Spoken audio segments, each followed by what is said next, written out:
I would like to tell you the effects of plastic waste on environment and particularly on climate change. When plastics goes to the soil, it affects the soil fertility. It can lessen the growth of the plants by blocking the absorption of the minerals. When it is exposed in the air, it may cause so many chemical reactions keep on going on. It may cause respiratory diseases, nervous system disorders, cancer and immune suppression in human beings. When it is disposed of in the water, it contaminates the poisons the aquatic life, pollutes food web, and its debris cause the sewage drains, giving rise to the multiple problems. Next, please. As all rivers culminates into the sea, so plastic along with the river water also goes to the marine life. So on marine life, its effect is very disastrous. Its effect on its effect on marine life include the entanglement and ingestion of plastic debris by marine vertebrates.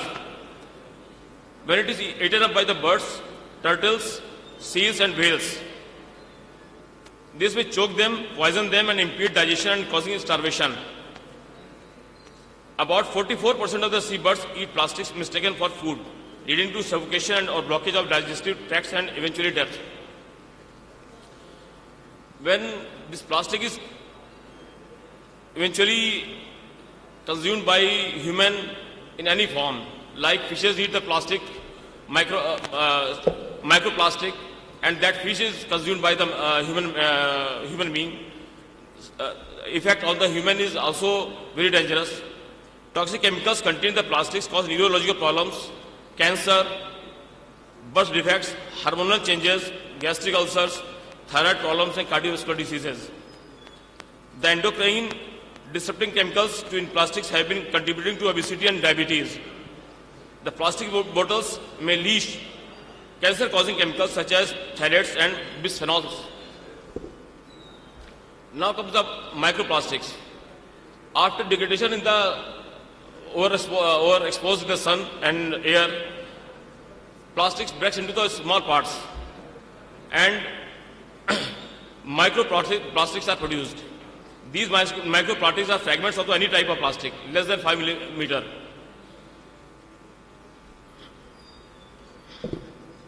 Now comes to the effect of climate change.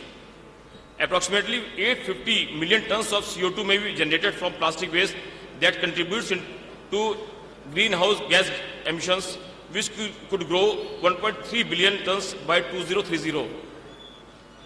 Plastics could emit 56 billion tons of greenhouse gases emissions by 2050, which is approximately 14% of the Earth's remaining carbon budget.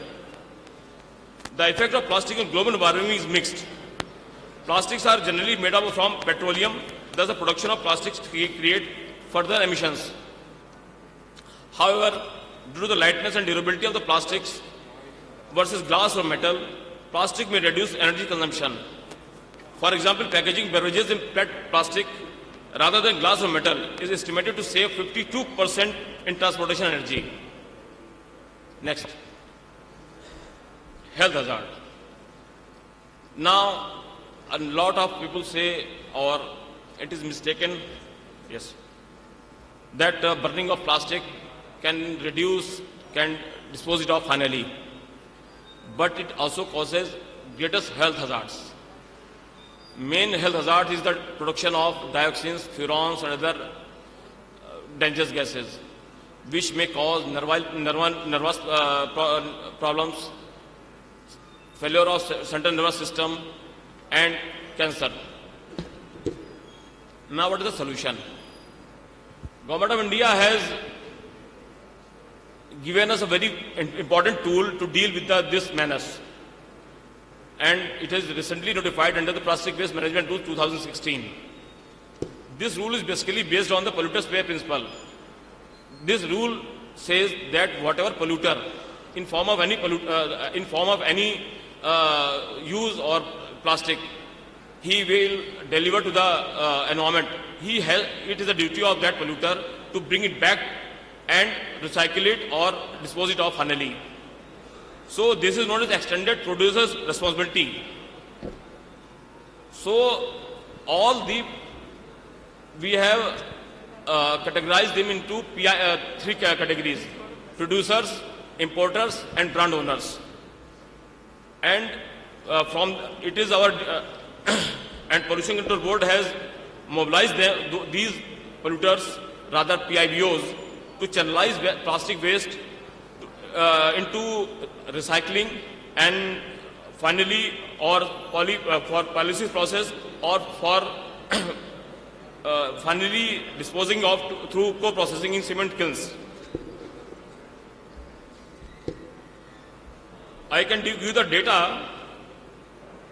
In Uttar Pradesh, 441 tons per day plastic waste is generated, which is particularly segregated.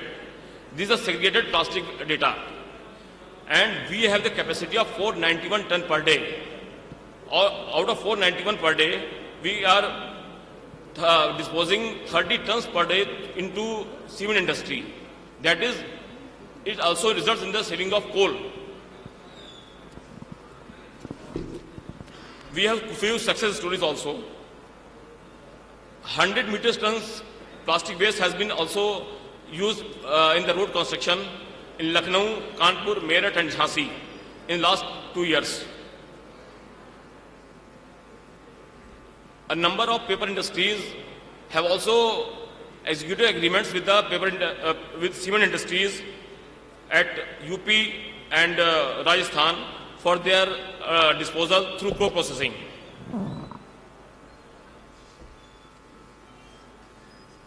So with this, I would like to finish very soon. Way forward, we have developed an online portal now, which will bring all the urban local bodies, PIBOs, recyclers, PROs, that is, and cement kilns at one platform, from where we can monitor the segregation, collection, transportation, and final disposal. So from there, we hope that within 3 years of time, our segregation and collection of plastic waste and finally its disposal would be doubled off. Thank you. Thank you. Thank you, Mr. Sharma, for sharing your sort of the work that the Uttar Pradesh Pollution Control Board is doing. I just wanted to ask a quick question because people seem to be very busy. आप लोगों में से कौन claim कर सकता है कि वो प्लास्टिक का थैला अब use नहीं करता है? How many of you actually claim that you don't use plastic bags at all? Siraj जी बताइए आप क्या करते हैं यूज? झोला यूज करते हैं? अच्छा, आप मैम क्या करती हैं यूज? थैला यूज कर रही है, झोला यूज कर रहे हैं? हाँ आप बोलिए मैम. कपड़े का थैला. अच्छा आप लेके आई हैं, बहुत अच्छी बात है. Very good. अरे वाह. तो भाई ये झोला सब देख लीजिएगा. She is carrying it around. Ma'am ये कहाँ मिलता है ये हमें दिखा भी दीजिएगा. ठीक है. Very good. And she is an officer of the Pollution Control Board. So a big hand to her. All right. Thanks very much. Let me move on because again, the time is really short, but otherwise we could have very many interesting conversations. I would now turn to Diksha Vats, who's available online. She is a senior vice president of Aditya Birla Group. And Diksha is going to share with us what her company is doing and her opinion as well. So over to you, Diksha.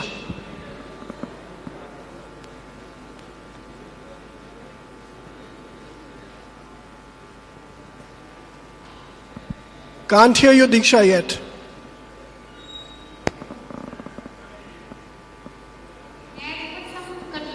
Yeah, now we can hear you. Please go ahead.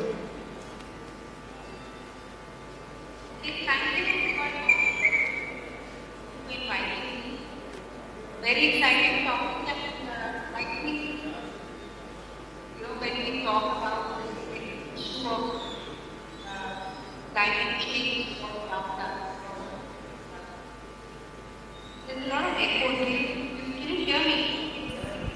We can hear you, Diksha. We can hear you clearly.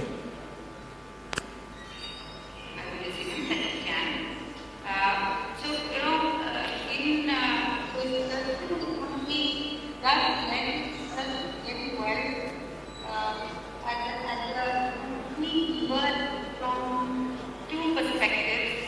One is the whole thing of decarbonization, where when we are looking for what are the ways in which we can,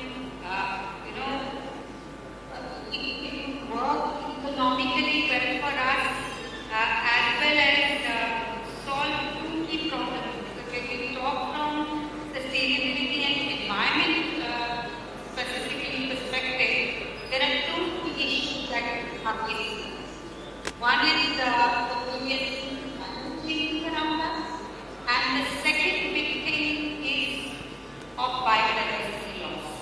The amount of species that is lost around us, and pandemic has made it very clear, very obvious that we do need to address some of these issues in the long term. And looking for circular business models allows us to address both these things together. If I use the example of, say, as Abhinav, we are in multiple sectors, and if I use examples from our manufacturing sector, we make aluminium and cement, which are the metals and materials, and then we are also the textile value chain. And I'm going to use examples from both of these sectors to talk about how circular economy serves the purpose of acting as a lever for decarbonization and also provides the opportunity for resource security. In terms of decarbonization, I'm going to use the example of our aluminium company, Novelis, where 60% of the aluminium that Novelis uses is recycled. It is picked up, scrap picked up. For example, can body, so can the beverage cans that we have. And within 6 months, this can which is on my table goes that whole cycle and comes back as a can to us. And this can has carbon footprint which is much smaller, almost a tenth of what would be that from the countries. So that works, and I will use the example of beverage can. That would be the car's body, it would be the doors and windows that we use in our houses, anything that we use that. Second example, which I'm going to use, which is a combination of two of the sectors that we look at, which is cement and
Thanks, thanks. Please, a round of applause for Diksha.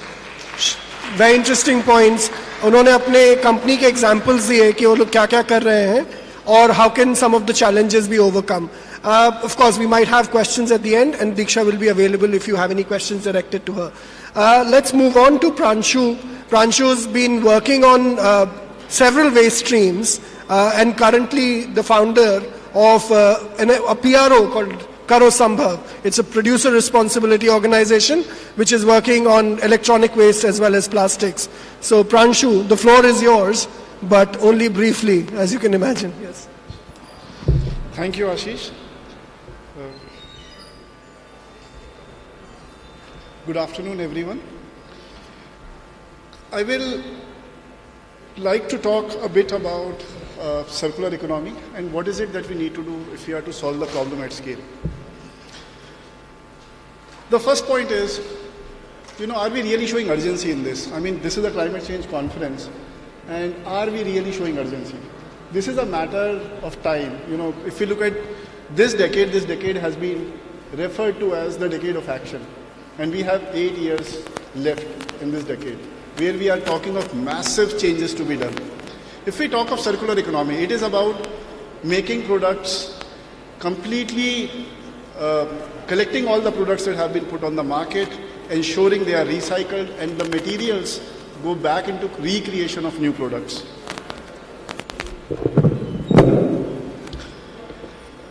We are essentially talking about recreation of the second half of the economy.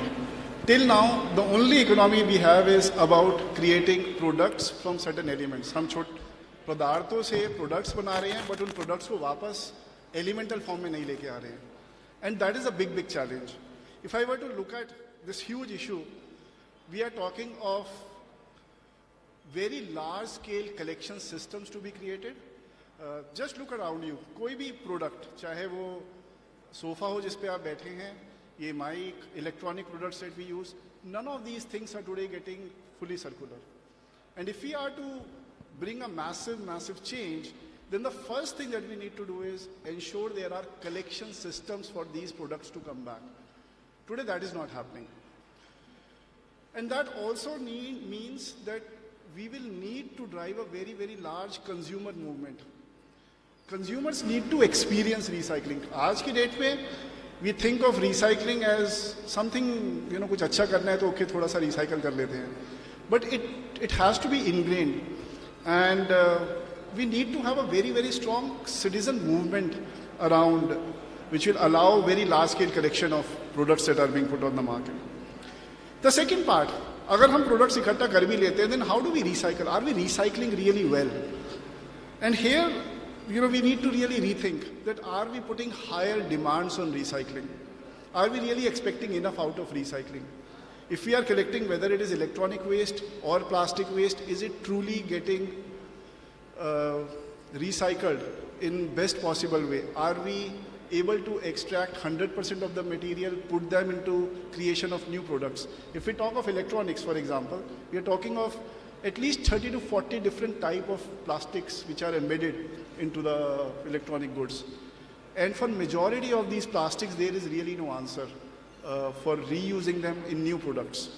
So how do we create better recycling systems so that we can stop the trend of downcycling? Today what happens is, when we talk of recycling, we are essentially talking of downcycling. We collect products, we recycle them, and then out of electronic waste plastics, we will make chairs, and then chairs will be made something else. We are not necessarily creating the same products. And the third part, which we need to essentially focus on, is how do we create a market for secondary materials? If products have to go circular, we need to have a very strong market which is available. If I am a producer, if I am a brand, if I am a manufacturer, then I need to have access to these materials. And because there is no market creation, there is no traceability, we are really missing that trend. So if we are to really solve the problem, and problem at scale, we need to focus on setting up collection systems. We need to demand higher from our recycling systems, and we need to have a very strong market on secondary materials. Thank you. Thanks, Pranshu, for sharing succinctly what could be the drivers for the transformation towards the circular economy. We now turn to Nicholas Hayek, who's going to share some case studies of what's the SDG doing in India and beyond. So, Nicholas, you have 4 minutes, 5 at most. Yeah, all right.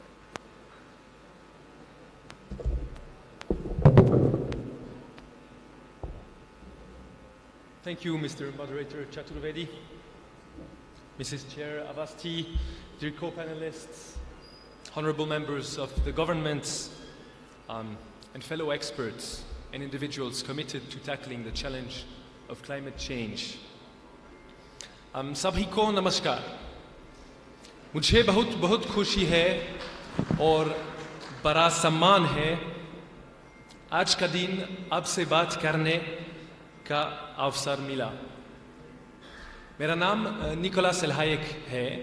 मैं mechanical engineer हूँ और SDC के लिए काम करता हूँ के बारे में आपसे शेयर करूँगा on climate change mitigation and adaptation in the built environment. And I'll stop here with the Hindi. I think this will help me stick to the time too. I'm indeed very pleased to present the work and vision of SDC, the Swiss Agency for Development and Cooperation, here in India. Having heard yesterday such brilliant talks, I think we all agree that climate change is threatening humanity in an unparalleled way. And that inspiring new technology solutions, but also awareness, willingness, ambitious objectives, policies, and plans for implementation are needed in order to act efficiently and urgently. Well, I'm particularly excited to show you a group of bright people engaged towards a brighter future. Concrete examples of such sustainable solutions. Let me start with a broad picture and tell you in one word what the essence of SDC's work in India and across the globe is. It's all about cooperation. Cooperation means literally working together.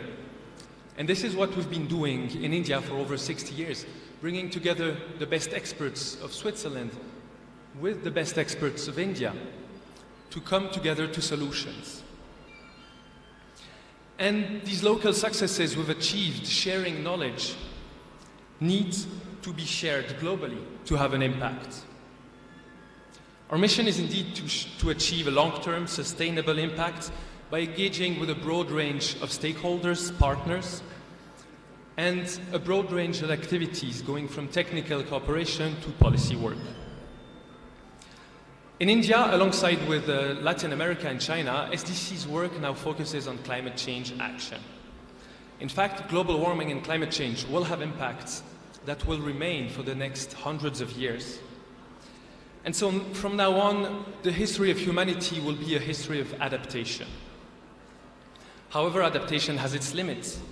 You cannot compensate for land lost to rising sea levels, lost to recurrent heat waves, or to catastrophic events of increased magnitude and frequency. And this, no matter how rich you are. Sadly, it is also the most vulnerable that are and will continue suffering the most. We have observed throughout the years that adaptation and mitigation are intrinsically linked, which is the reason why we have to work on both of them together. Making the right choices now will not only make us more resilient, for instance, to increases in energy prices or energy shortages, but also allow us to avoid high adaptation costs later on that will come if we do not act on mitigation. But let's turn to the brighter side, to constructive present examples of climate action in India, based on cooperation, and that could be globally transferred to trigger new inspirations. I'd like to mention here 4 Indo-Swiss success stories in the built environment that paved the way to a more sustainable future, and that fit the title of this session: Circular Economy, Resource Efficiency, and Cleaner Production. Let's start with the latter. The first project I will tell you about is the Low Carbon Cement Project, LCC, which is an Indo-Swiss-Cuban collaboration. This project has established LC3, limestone calcined clay cement, as an affordable, cleaner general use cement. By using abundant low-grade and waste limestone and clays, in the manufacturing process, CO2 emissions can be cut by up to 30%, while guaranteeing the same performances as for standard cements. What's more, LC3 cement is also cheaper to produce. Imagine the potential for India, which is the second largest cement producer in the world. And since cement is responsible for 8% of global CO2 emissions, imagine the potential for the whole world. Thank you. Here we work together on the carbon footprint of construction materials. But 80% of the energy of the buildings, and therefore of their CO2 emissions, are consumed during their lifetime. That's the reason why SDC also supports the Indo-Swiss Building Energy Efficiency Project. BEEP showed that passive design measures can reduce the energy consumption of a building by up to 45% during the entire life of the building, and that at no additional cost. In a changing climate, energy efficiency also brings enhanced thermal comfort, and additionally integrated renewable energies can provide green energy and cover the remaining energy needs. Smart solutions, be it for materials or buildings, need to be integrated and implemented at the city level. And that's what the Capacities project, the third lighthouse project of SDC in India, is aiming at, supporting the authorities of 8 Indian cities with climate-resilient urban planning. Such methodologies, climate-resilient city action plans that we implement in Tamil Nadu and Gujarat, are being shared with other cities in India and will be shared with the world. The last project relates to clean air. And in fact, climate change and air pollution are intrinsically linked because resource efficiency, lesser carbon emissions, and smart planning lead in turn to better air quality. The Clean Air Project India, CAP India, is another of our flagship projects. We work together to strengthen efforts of Government of India and local authorities in 4 non-attainment cities of UP and Maharashtra. And in fact, we are collaborating this very city in Lucknow with the city's Pollution Control Board. Now, as SDC, I said we nurture international collaboration in order to bring innovation, and that includes high and low tech, to showcase alternative solutions. I'd like to conclude now with this very important message. We do have the tools to adopt new clean solutions. Co-benefits of investing in a true green energy transition are countless: cleaner air and better health for everyone, energy security through energy efficiency, economic uptake through green jobs creation. I think these are just a few examples of how India is already and will continue being a global leading player, reinforcing its position as an attractive innovation hub. Smart technologies are available. What we need now are smart decisions. Let's continue harvesting the fruits and the green transition together. Namaskar. Thank you. Thanks very much, Nicholas, for giving examples of what the SDC is doing in India. And of course, when you started speaking in Hindi, you could hear a pin drop in this hall. So of course, you need a shock treatment. Ek shock therapy se, everybody started sort of listening. Please continue to listen to the others as well as they share their views in front of all of us. We have now 2 speakers before I hand over to ma'am. So my request to the colleagues, please connect us to Divya Dutt, who is from the UN Environment. And Divya is going to talk about what the UN Environment is trying to do on plastics and marine litter and other topics. So Vaibhav, can you connect to Divya, please?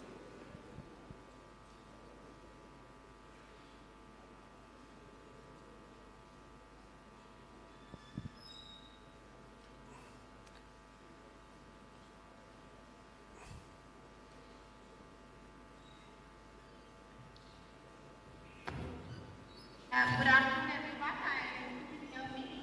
Yes, Divya, we can hear you. Thank you, Ashish. Unfortunately, I'm not able to hear, from the dais very clearly. So I'm just trying to piece together what's happening there. But thank you very much for having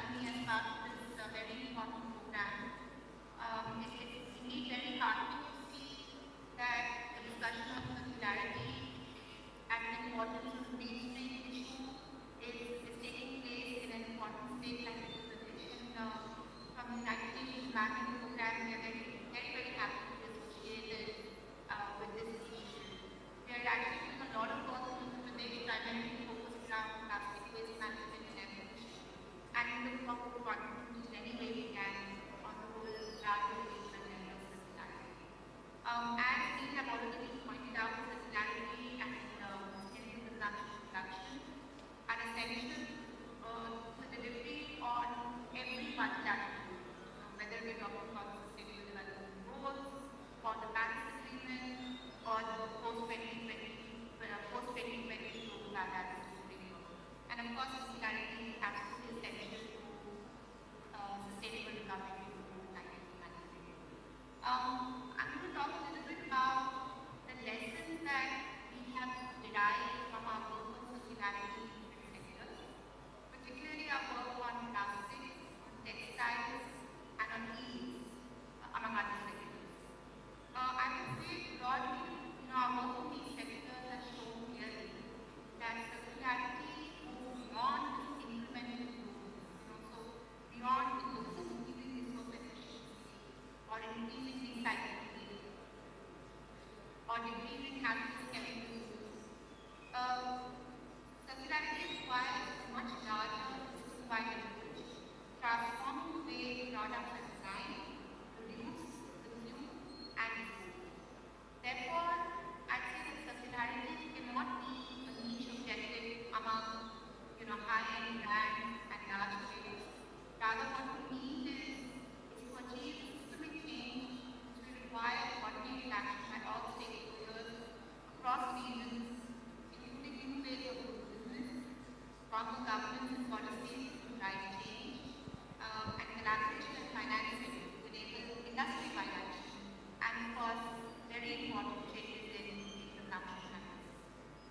If I go into specifics, what we have found from our work on textiles in particular is that an evidence-based value chain approach, where we map value chain with key stakeholders as well as key environmental and socio-economic impacts along different stages of the value chain, is important to identify the hotspots and accordingly prioritize action both in specific life cycle changes as well as cross-cutting solutions that link upstream and downstream stakeholders in the value chain to avoid actions of redundant isolation. Taking the specific example of textiles, we don't sort of realize how big a polluter this sector is.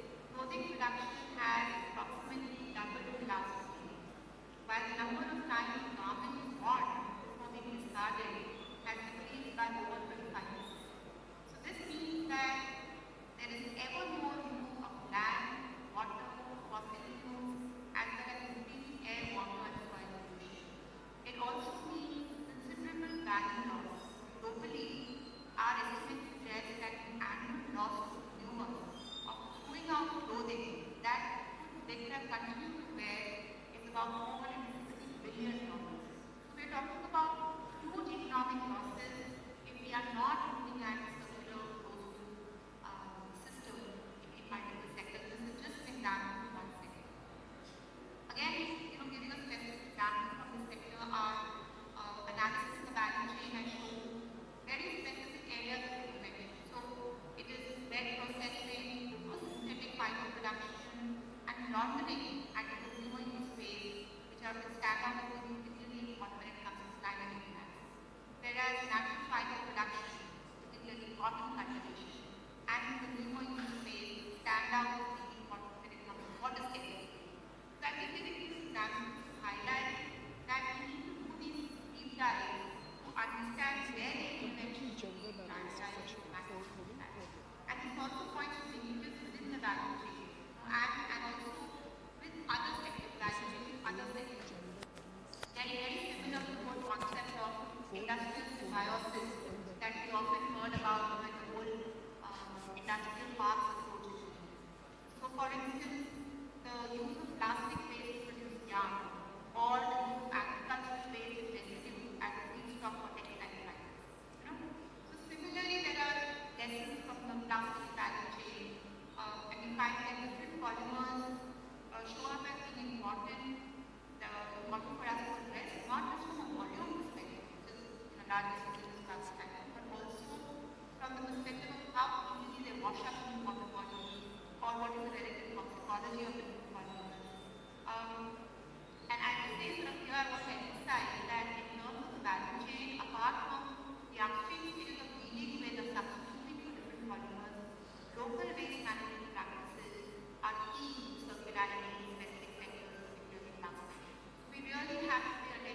how we are managing waste as a whole when we talk about the whole concept of circularity. I just make one small point regarding awareness, which I think is very important. Sensitization and awareness of sustainability and circularity is absolutely essential for enhanced accountability and informed citizens. Apart from general sort of information dissemination, I think what we also require is a more information to consumers that will bring greater transparency and traceability in society. If we are able to do that, then we provide the consumer with vital information on how they can make a contribution when they make day-to-day choices about the number of changes. So I'm going to stop at that, but I'm available for hearing in, of course, and learning from the discussion session, and also very happy to further discussion. Thanks. Thank you very much, Ashish. Thanks so much, Divya, for your intervention and, of course, your insights into circularity. We have the final speaker of this panel. That's Ms. Deepa Balakrishnan. She is a senior environmental specialist at the World Bank, and she is also available online. So, Vaibhav, please connect us to Deepa with a request that she takes 4 minutes, please. Yes, Deepa, we can hear you. Please go ahead. So, good afternoon, everyone, and many thanks for this opportunity to connect with you all today.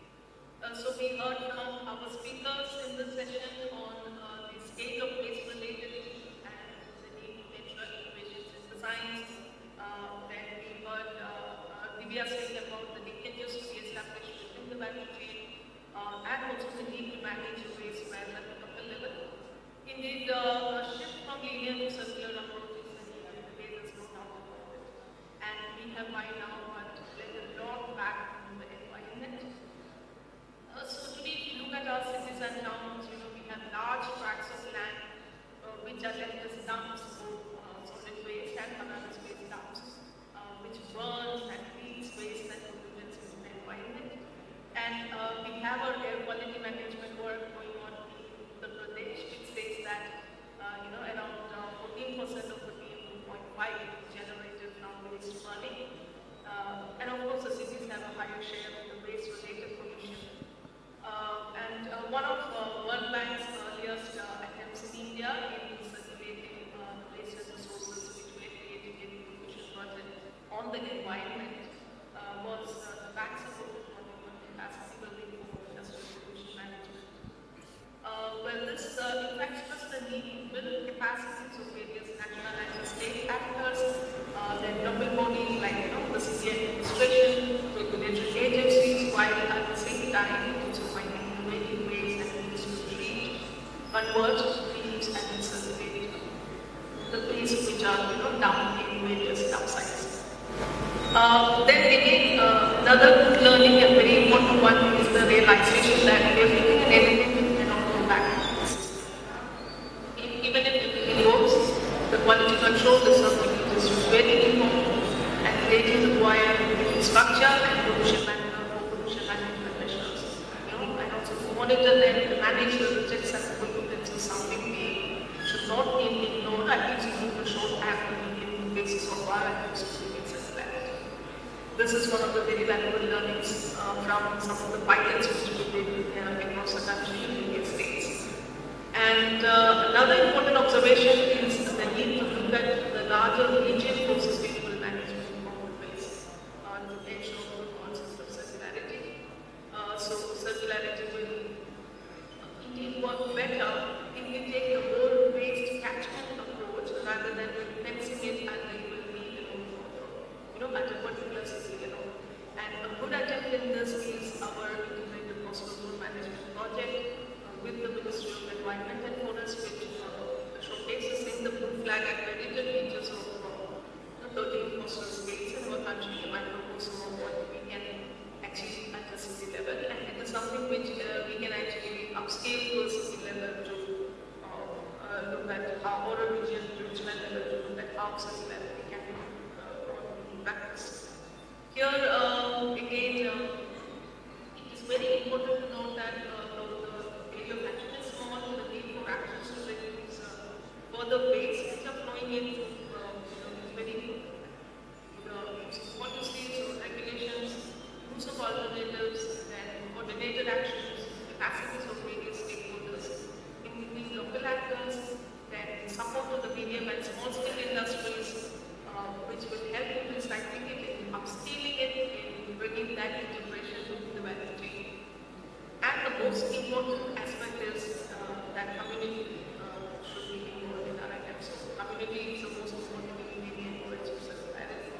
So here I stress the need for communities to get involved in implementing these and they should be self-sustained and they continue their involvement and the group works continuously, unendingly and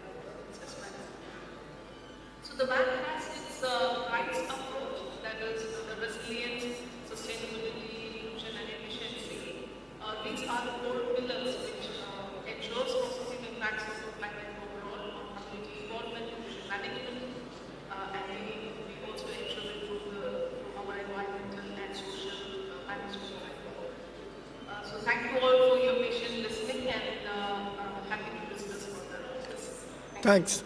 Thanks so much, Deepa, for your insights. And of course, this really interesting example of thinking about ecosystem-based approaches even for waste management, and the work that World Bank is doing for coastal management jointly with the Ministry of Environment. So with that, and actually maybe some of you noticed, others didn't, this is a fairly gender-balanced panel. We have 4 men and 4 women, and I'm glad that I actually have the privilege of handing over to Ms. Kalpana Avasthi to close this panel and talk to us about what the key messages have been. Ma'am. At the outset, I'd like to thank the ACS of Environment, Forests and Climate Change for inviting me here. I'm really privileged to be here and honored too. There are a few takeaways from this particular conference that we have today. And the first thing is that the technical partners who are associated with this particular conclave are actually, if you go to see, also the action-oriented world leaders, in the sense that if you remember in Germany, this Greenpeace movement and the activism that was there, which resulted in the 10 million rooftop scheme, wherein they were able to convert a mobilized idea into an actionable point. So I think that's the big advantage that UP can gather from the GIZ in terms of how you convert a awareness campaign, a particular way of thinking, the mobilization, etc., that has gone into embedding it into the policy making framework, and how these schemes can really help to give a push start, instead of we just doing gyan and dhyan and bhakti about an idea. How do you convert it into an actionable karma? That's the important thing. I think this is the big takeaway from this conclave, which I feel that we can all been done of the earlier robe, and then it's been converted into a curtain, to a to a bed sheet, to this thing, and finally burning it as a lamp, as a wick. So the point is that the principles of circular economy are well known to us, and the modern repackaging of that item is taking place, whether you read Gunter Pauli on blue economy, etc. Those same principles are going there through across these, across the world. But the important thing is, how do we take down from each of these the good practices, the lessons that we've learned, and apply it sector-wise.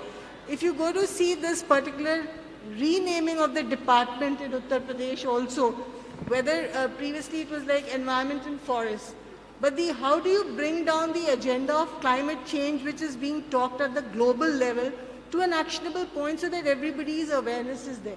The simple, the stroke of the, pen reforms would be that renaming the department, etc., would align all the people to restart rethinking and talking about it.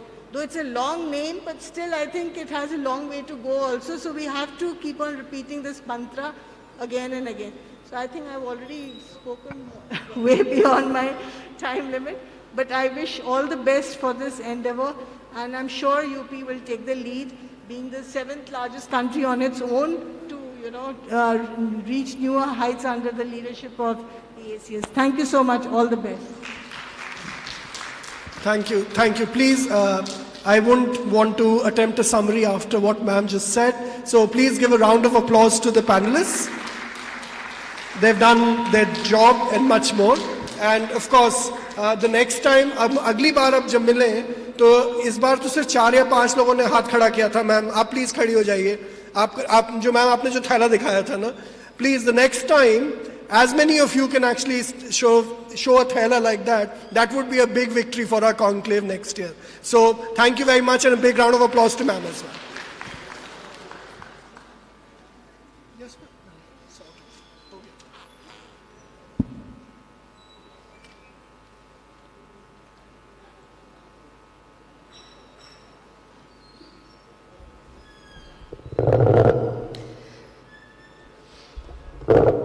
Thank you, everyone. Thanking all our esteemed panelists and the moderator. That was a wonderful session. Ladies and gentlemen, time to move on to the next session. And this would be technical session 3 for the day.